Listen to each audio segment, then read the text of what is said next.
A couple of weeks ago, in an undisclosed location in South London, we here at Eurogamer were lucky enough to get some hands-on time with the all-new story-driven survival horror game from the mind of Glenn Schofield, The Callisto Protocol.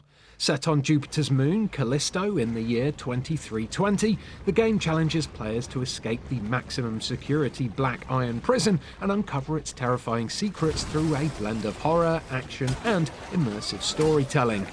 The demo lasted around 1.5 hours of playtime and covered the game's third level, named Habitat, and saw the player character Jacob Lee exploring the bowels of the Black Iron prison in an attempt to link up with a friend, making it possible for them to dock the space train they're travelling on and allowing them to get the hell out of Dodge by, hopefully, escaping the prison complex.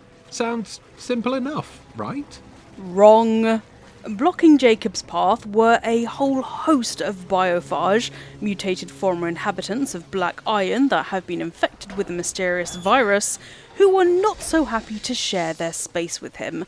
So, armed with a stun baton-esque melee weapon, a pistol, and the game's gravity weapon, the GRP, or grip for short, and under our expert piloting, Jacob worked his way through the prison with barely a scratch on him. Almost.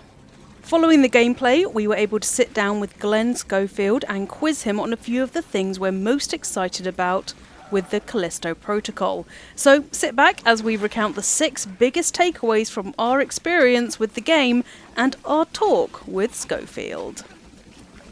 The development of the Callisto Protocol is an interesting story in its own right, one that has been marked and dramatically affected by the ongoing COVID-19 pandemic.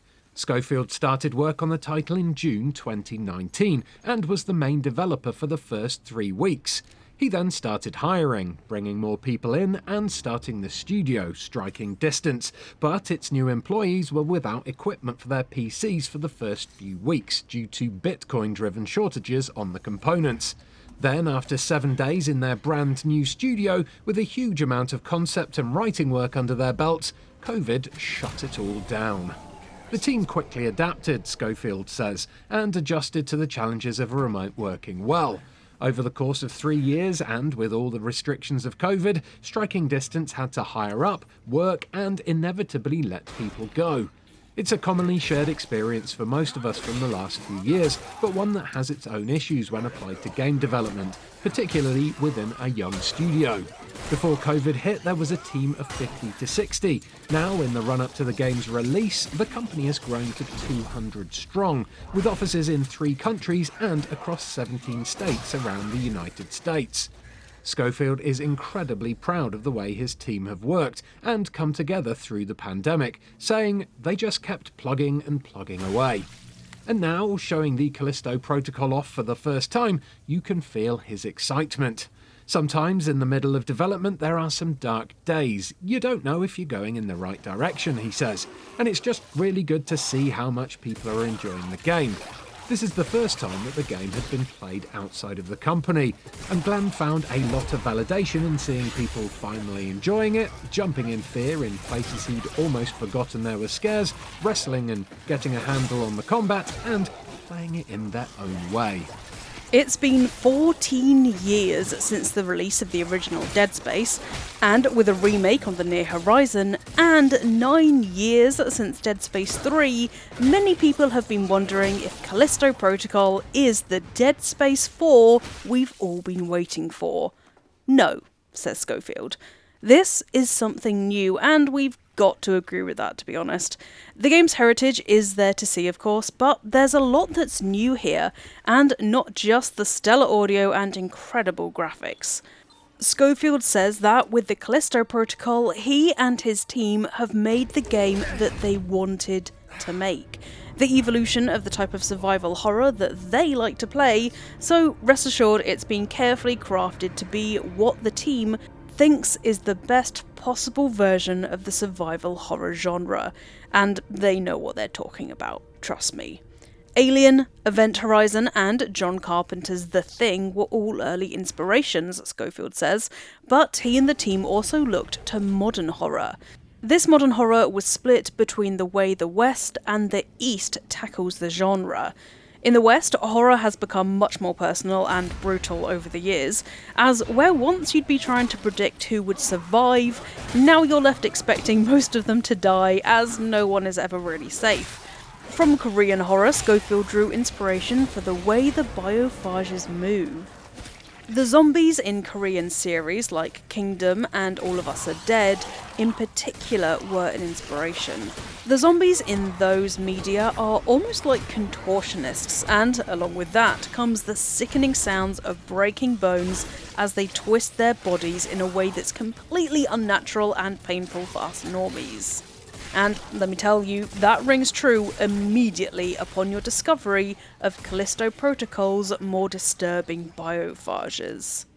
Schofield mentioned discussions in the past with legendary horror director Wes Craven, who directed iconic movies like Scream, A Nightmare on Elm Street, and The Hills Have Eyes.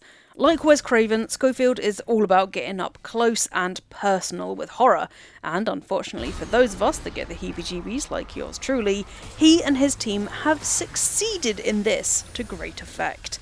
Like with Dead Space in Callisto Protocol, the HUD is all in your suit, with your health and grip charges on the back of your neck, and despite the fact that it's third person, take it from me, you really feel like you're in it with Jacob. There's very little to take you out of the action, and as you're literally just hovering behind Jacob's shoulder, you're right up beside him when facing the horrors of the Callisto Protocol. The thing that Schofield thinks will surprise people the most about the Callisto Protocol is the combat. The game offers a strategic blend of melee combat and ranged shooting, along with a unique gravity weapon called the GRP, or the Grip for short. The combat, he says, is in your face, it's brutal and it's personal, and it's also open to how you want to approach it. In a lot of other survival horror titles, you have to use what little resources the game gives you, but the Callisto Protocol gives you a bunch, and basically says, have at it, do it your way. The core of this combat, which was very quickly revealed to be just as in-depth and varied as the team's sandbox moniker for it implies, revolves around balancing melee and ranged combat with the use of the Grip. In order to better suit a controller and the often frantic nature of the combat, particularly when versing larger numbers of enemies, the inputs are layered. Right trigger swings your melee weapon, while holding left trigger brings up your ranged weapon, which is then fired with the right trigger. The Grip is then activated by holding down the left trigger and pressing the face button to grab and release objects and enemies, allowing you to fire them away with a pull of the right trigger. Blocking and dodging is also a huge part of how the combat plays out. Swinging the left stick to the left or the right just before an enemy hits you causes Jacob to deftly dodge out of the way. To dodge again, you throw the stick in the opposite direction. Blocking works similarly, with you pulling down on the left stick just before an enemy hits you. Even with all this though, you never really feel safe. Not only do you have to time your dodges and blocks correctly, but your dodges only put a short distance between you and your enemy. Because of this, every encounter feels dangerous as you barely move out of the grasping range of whatever it is you're up against. Ammunition is at a premium in Callisto Protocol, so when you're attacking an enemy with a melee weapon, there will be moments when a white reticle will appear over them after successfully completing a melee combo. Once that reticle appears, you can draw your firearm and lock onto the target for a devastating skill shot, dealing massive damage while at the same time making you look like a total badass. Each of the core weapons has its own skill tree and can be upgraded at handy 3D printing stations dotted around the prison, allowing you to adjust them to best suit your playstyle. These upgrades include things like allowing you to hold extra ammo for your gun or charges for the Grip, through to increasing your overall damage and range, and even, in the case of Jacob's stun baton, giving you the ability to parry an attack after a block. These upgrades are paid for using the station's in-game currency, so if you're a loot hoover like me, you'll be stomping every biophage to ensure that they're dead and drop all their goodies, and searching every lock you find in order to gain enough credits to upgrade to your heart's content. All of this adds up to a varied combat system with many different options available to you at any one time, albeit one that occasionally sees you needing to take a step back from the action to think about the best route forward for survival. But the real key to opening everything up is mastering the grip and getting creative with how you use it, by doing things like picking up enemies, throwing them away from yourself to buy some time, or bringing them towards you if you're low on ammo so that you can smack them about the face with your melee weapon. And of course, you can also throw them off ledges to their doom, slam them into walls, or, best of all, into any fans or grinders you might find on a level to make quick work of them. Although, word of warning, when you do that, the resulting splatter can easily cover you in biophage pate. Delicious. Biophages are humans that have been infected by a mysterious virus that has overrun Callisto. Sometimes you'll see tentacles coming out of these creatures, a sure sign that they're about to mutate into something bigger, faster, and stronger, becoming a nightmare to encounter and defeat. Shooting the tentacles, as we were advised by a blood-smeared wall that was very reminiscent of a certain Dead Space moment, kills the virus and the creature, but miss and you'll see the biophage mutate in real time right before your eyes. So, trust me, you really, really don't want to miss. Through the level we played, we met a few main types of biophage. The first was the predictable shuffling zombies we know and love, or other people love, I just find them terrifying, but don't let their slowness fool you. Every enemy in the Callisto Protocol is a serious threat, and even the more basic foes can take you down in just a few hits. The majority of these unfortunate biophages were ex-inmates, still wearing what was left of their prison uniforms, but there are a few sub-varieties too, with the unfortunate prison guards being pretty abundant. Every now and again throughout our hellish journey, we occasionally came across individual biophage tentacles, bursting out at poor Jacob from pods like serpentine facehuggers, resulting in a quick-time event that saw us smashing a button to rip it from Jacob's face. Through the early part of the demo level, it felt as though you were being stalked by one of the more spidery biophages, and I know that's just a whole host of arachnophobic terror for some of you listening to this. One of them drops down, plucking away an NPC during one scene as Jacob crawls through a vent, and afterwards, glimpses of this mysterious creature can be seen every now and again, dashing just out of sight out of the corner of your eye. You hear them clicking away as you move through spaces, until, seemingly from nowhere, they jump out at you, revealing their secret at last. This biophage can camouflage themselves, leaving only their bloody organs visible.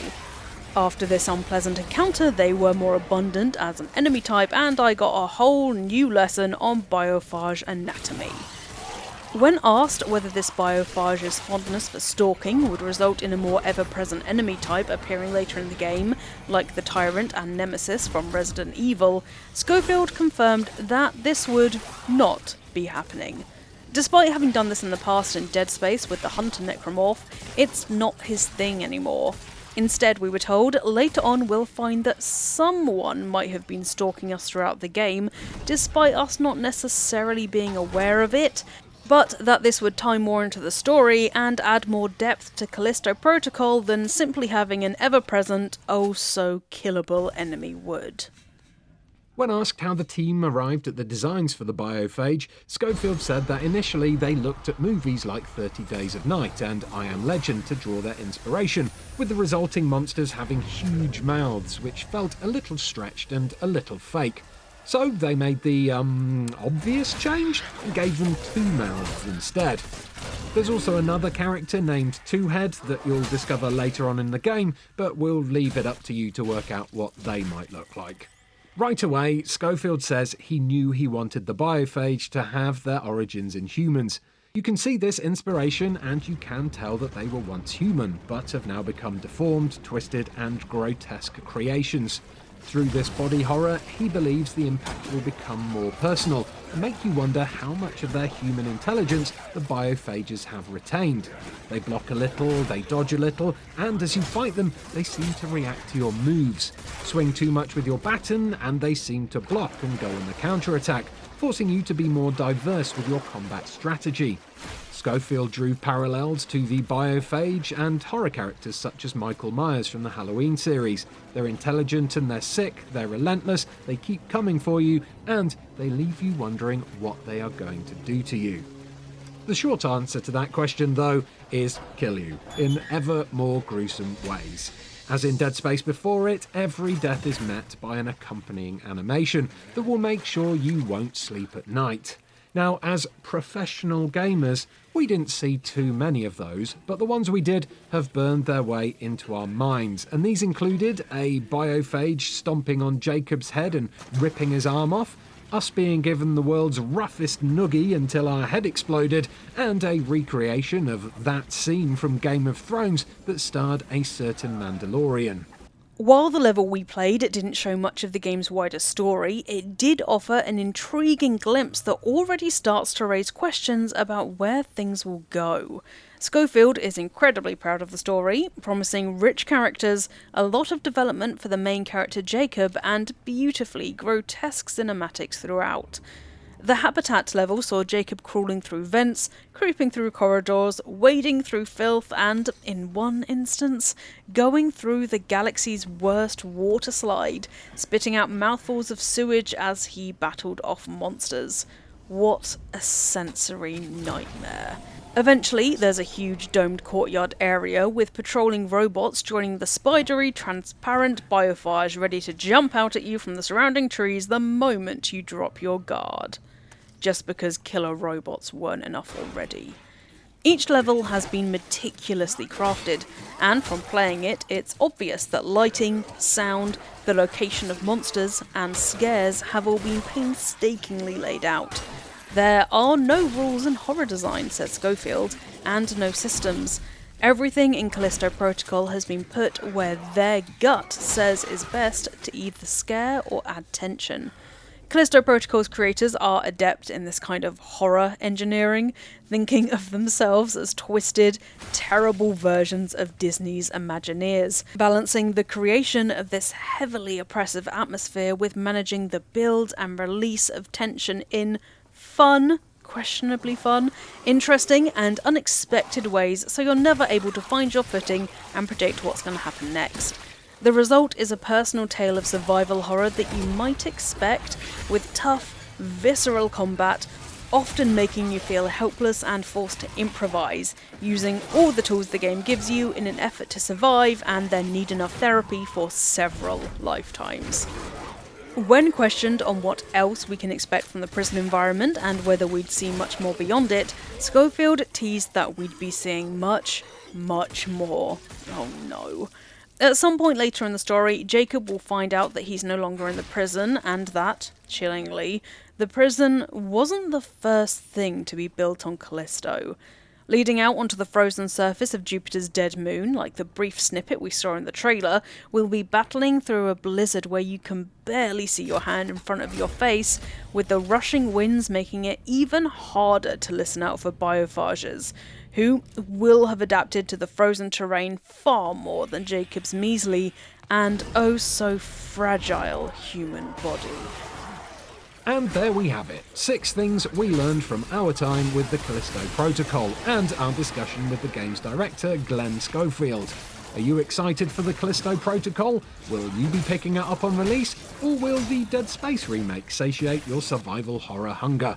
Let us know in the comments below. Give this video a like if you've enjoyed it, subscribe to Eurogamer for almost daily videos about video games, and, of course, thank you so much for watching.